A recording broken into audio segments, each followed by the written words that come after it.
गरीबों के सपनों का शहर कोलकाता, जहां पे इस देश के किसी भी कोने से कोई भी व्यक्ति अपने जेब में सपना भर के आता था और उसका सपना जो है कुछ ही दिनों में पूरा हो जाता था। एक गरीब मजदूर के रूप में आता था कोलकाता और मालिक के रूप में यहां से जाता था।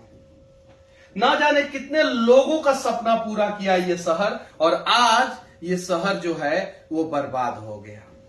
एक समय हिंदुस्तान का पहला महानगर, अंग्रेजों के समय में भारत की पहली राजधानी ये कोलकाता ही हुआ करती थी।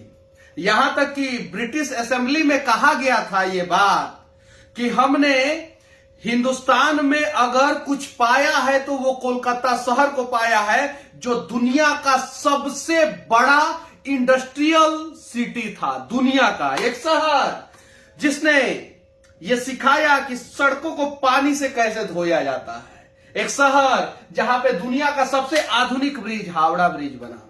एक शहर जहां पे खुलने वाला ब्रिज बना। एक शहर जो सपनों को पूरा करने वाला शहर था।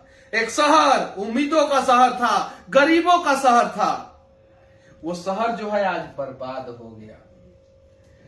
ये शहर में अगर आप आएंगे तो वीरान लगता है पूरा शहर। कहीं से भी आधुनिक भारत में जो है ये शहर जो है आधुनिकता को परिभाषित नहीं करता है। कहीं से भी ये शहर आधुनिकता को परिभाषित नहीं करता है। आखिर कौन है इसके लिए दोषी?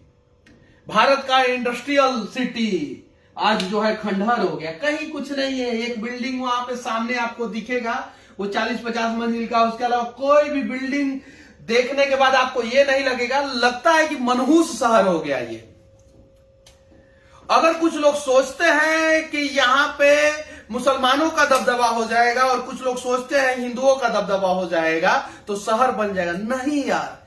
जब तक इस शहर में हिंदुस्तानियों का दबदबा नहीं होगा ना, तब तक ये शहर नहीं बचेगा। तो बंगाल को बचाना है, कोलकाता को बचाना है, तो सबसे पहले हमें हिंदुस्तानी बनना होगा, राष्ट्रवादी बनना होगा। ममता का कोई अपना बेटा बेटी नहीं है, उन्होंने शादी नहीं किया। मोदी जी का भी कोई औलाद नहीं है। और इन लोगों के घरों में आग नहीं लगता है। आग लगता है कोलकाता में, आग लगता है बंगाल में, आपके और हमारे घरों में आग लगता है। क्यों नहीं समझते हैं आप लोग? अगर आप बांग्लादेशियों का समर्थन करते हैं, रोहिंग्या का समर्थन करते हैं, तो वो आपके शहर में आके क्या ये शहर को बनाएंगे या बर्बाद करेंगे? जरा एक बार सोच लें। जो भी लोग होंगे इस शहर के किसी भी फुटपाथ पे चले जाए, किसी भी वीआईपी एरिया में चले, किसी भी वीआईपी एरिया में चले जाए, फुटपाथ पे लोग जो है सोते हैं। फुटपाथ पे लोग सोते हैं। एक समय यहां पे फुटपाथ पे लोग सोते नहीं थे। भारत का सबसे चौड़ा रोड जो है वो कोलकाता में हुआ करता था। भारत का सबसे चौड़ा फुटपाथ और सुंदर शहर जो है कोलकाता हुआ करता था, आज सबसे बदसूरत शहर हो गया है। सोचा है आपने क्यों? क्योंकि उन फुटपाथ पे भारत के गरीब नहीं, उन फुटपाथ पे बांग्लादेश से आए लोग सोते हैं। उनके पास अपना जमीन होता नहीं है। ये चीजें है। एक शहर जहां पे ट्रैफिक जाम कभी नहीं लगता था, आज ये जाम का शहर हो गया कोलकाता। यहां पे ट्रैफिक को भी नहीं समझ में आता है कि अगला कदम जो है हमारा क्या होगा। कभी वन वे रहता है, कभी टू वे रहता है। कभी वन वे एक सड़क में जो है 70% पे एक साइड से जा सकते हैं और 30% पे ही दूसरे साइड से आ सकते हैं। कभी 12 बजे तक एक सड़क पे जा सकते हैं, 1 बजे के बाद उस सड़क पे जा नहीं सकते, सिर्फ आ सकते हैं।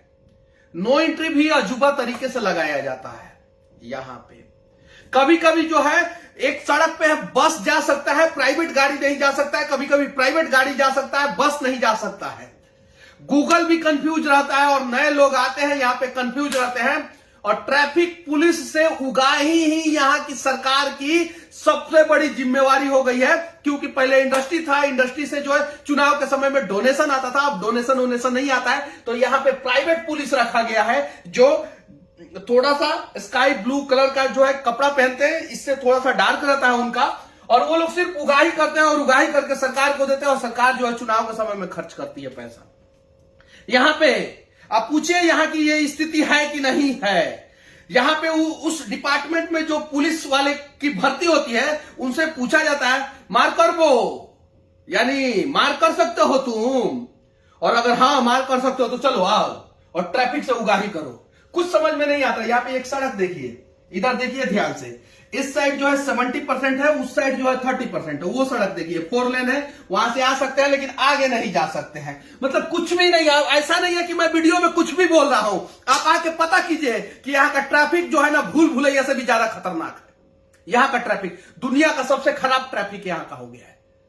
इस शहर में कैसे इंडस्ट्रियलिस्ट आएंगे, कैसे बिजनेसमैन आएंगे? नहीं आएंगे।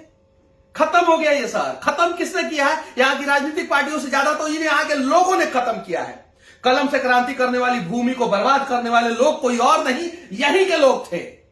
रविंद्रनाथ टैगोर, खुदीराम बोस, इन लोगों ने सीखा नहीं, राष्ट्रवाद की भावनाओं को जगाया नहीं, सिर्फ और सिर्फ पार्टीवाद की भावनाओं को जगाया। 34 साल वामपंथियों ने राज किया, 11 साल से जो है ममता बनर्जी राज कर रही है और उसके पहले कांग्रेसियों ने राज किया। क्या सीखा कोलकाता शहर के लोगों ने? क्या चाहते हैं ये लोग? अरे भारत को चलाने वाला ये शहर था, पूरे भारत को।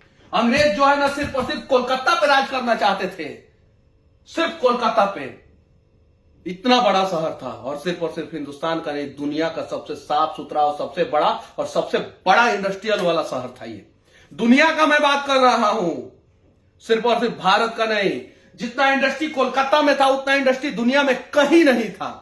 और आज इससे महानगर का तगमा भी छीन लेना चाहिए, क्योंकि महानगर लायक ये शहर नहीं बचा है अब। ये हिंदुस्तान का जो टॉप 20 मेट्रो सिटी है उसमें भी नहीं आएगा, टॉप 100 सिटी है उसमें भी नहीं आएगा ये कोलकाता। इतनी गंदगी है यहां पे, आप सोच भी नहीं सकते हैं, इतनी गंदगी है यहां पे। ये समस्या है। यहां के लोग, हम ममता के समर्थक हैं, हम मोदी के समर्थक। अरे बंगाल का समर्थक बन जाओ यार, बंगाल का, और पश्चिम बंगाल को बचाने का प्रयास करो। वो बांग्लादेशी आएंगे, वो बचाएंगे इसको? नहीं, वो आज नहीं तो कल जो है तुम्हें भी बर्बाद करेंगे। वो रोहिंग्या म्यांमार से आएंगे, वो बचाएंगे? नहीं, वो तुम्हारे हक पे कब्जा करेंगे। अगर मुस्लिम है, समझते हैं कि वो आके जो है आपका सपोर्ट करेंगे? नहीं। पाकिस्तान की स्थिति देख लीजिए, तालिबान की स्थिति देख लीजिए आप, ईरान अफगानिस्तान की स्थिति देख लीजिए आप। यार सोचो। और यहां के हिंदू लोगों से भी विनती करना चाहता हूं कि आप लोग भी सोचिए थोड़ा सा, और हो सके तो इस शहर को बचाने का प्रयास किया जाए, पश्चिम बंगाल को बचाने का प्रयास किया जाए। मुझे पता है कुछ लोगों को मेरी बातें समझ में नहीं आएगी, और मुझे इस बात से कतई फर्क नहीं पड़ता है, क्योंकि मैं किसी पार्टी की तरफ नहीं खड़ा हूं, मैं अपने देश की तरफ खड़ा हूं। और मेरे देश का एक राज्य पश्चिम बंगाल है, इसे बचाने की तरफ खड़ा हूं। हो सके तो प्रयास करें। बंगाली अस्मिता का सवाल है, हिंदुस्तान का सवाल है, और आग नहीं, पानी लेकर जो आग लगी है उसे बुझाने का प्रयास करें। बाकी हमारा ये प्रयास कैसा लगा आप लोग कमेंट करके जरूर बताना। और सामने जो है हावड़ा रेलवे स्टेशन दिख रहा है, और उस साइड नदी के उस साइड जो है कोलकाता दिख रहा है। खूबसूरत शहर, सपनों का शहर, गरीबों का शहर, मजदूरों का शहर, और भारत का शहर कोलकाता। और इसे भारतीय लोगों को मिलकर बचाना होगा। अगर आप भारतीय हैं तो आप बचाने की तरफ खड़े रहेंगे, और अगर आप भारतीय नहीं हैं तो इसे बर्बाद करने की तरफ खड़े रहेंगे। अब देखता हूं बंगाल में कितने लोग भारतीय हैं और कितने लोग भारतीय नहीं हैं, क्योंकि अगर ये शहर बच जाएगा तो हम समझेंगे कि यहां पे भारतीय लोग रहते हैं, और अगर ये शहर फिर भी इतना कुछ करने के बावजूद भी बर्बाद होगा तो हम समझेंगे यहां पे भारतीय नहीं रहते हैं। बाकी हमारा ये प्रयास कैसा लगा आप लोग कमेंट करके जरूर बताना। बंगाल का कोलकाता शहर को कैसे बचाया जा सके, पश्चिम बंगाल को कैसे बचाया जा सके, इसके बारे में भी आप लोग राय जरूर रखना। जय हिंद।